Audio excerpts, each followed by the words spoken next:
사랑하는 주양교회 성도 여러분, 안녕하세요. 이병철 목사입니다. 오늘도 주님의 은혜 안에 강건하고 평안한 하루가 되길 바랍니다.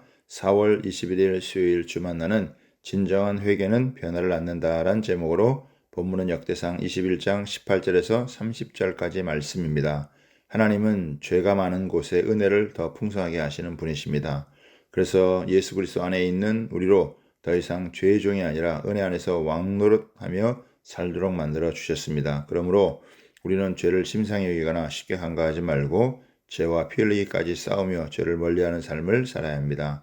오늘 본문에서 두 가지를 묵상하겠습니다. 첫 번째로는 진정한 회개는 합당한 대가가 있습니다. 18절에 보면 여호와의 천사가 갓에게 명령하여 다윗에게 이르시기를 다윗은 올라가서 여부스 사람 오르단의 타작마당에서 여호와를 위하여 제단을 쌓으라고 하신지라는 말씀이 나옵니다. 하나님의 진노는 다윗의 입술로만의 회개로만 그치지 않게 하십니다. 여호와의 사자가 다윗에게 오르단의 타작마당에 단을 쌓으라고 명합니다. 그래서 다윗은 여호와의 천사가 이른 말씀대로 오르단의 타작마당에서 여호와께 제단을 쌓습니다. 여기서 중요한 것은 다윗이 오르단의 타작마당을 거저 얻은 것이 아니라 상당한 값을 치르고 얻었다는 것입니다.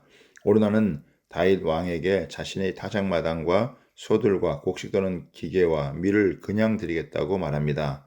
그러나 다윗은 반드시 값을 주고 대가를 지불하려는 강한 의지를 보였습니다. 그래서 금 600세겔을 주고 그 땅을 합법적으로 구매했습니다.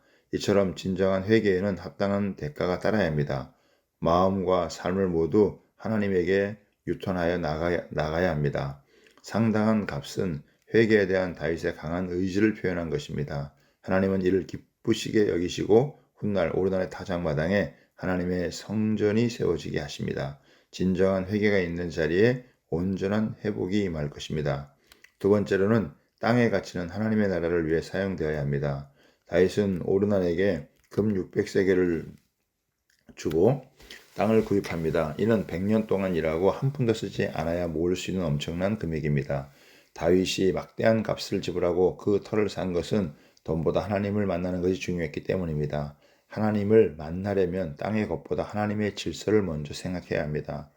왕임을 내세워 백성의 물건을 빼앗은 아합과 이세벨이나 남의 아내를 빼앗은 다윗의 과거는 이 땅의 재물과 자기 정욕을 위해 하나님의 질서를 버린 모습을 보여줍니다.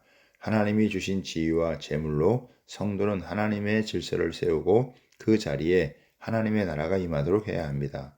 26절을 보면 다윗이 거기서 여호와를 위하여 제단을 쌓고 번제와 화목제물을 드려 여호와께 아뢰었더니 여호와께서 하늘로부터 번제단 위에 불을 내려 응답하시고 라고 되어 있습니다. 번제는 제물을 태워서 드리는 제사입니다.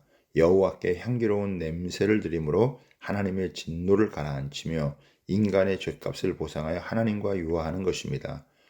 희생 제물은 흠없는 수컷으로 값진 것을 드렸으며 전부를 불태운 것은 예배자의 죄를 완전히 소멸하는 것으로 여호와 앞에 자신을 완전히 바치는 것을 의미합니다. 화목제는 하나님과의 관계 회복을 위하여 드리는 제사입니다. 감사와 주의를 요하는 경우에 드립니다. 헌신의 목적과 고통의 때에 약속한 맹세를 이행할 목적으로 드리는 제사입니다. 하나님은 이 번제와 화목제를 받으시고 응답해 주셨습니다.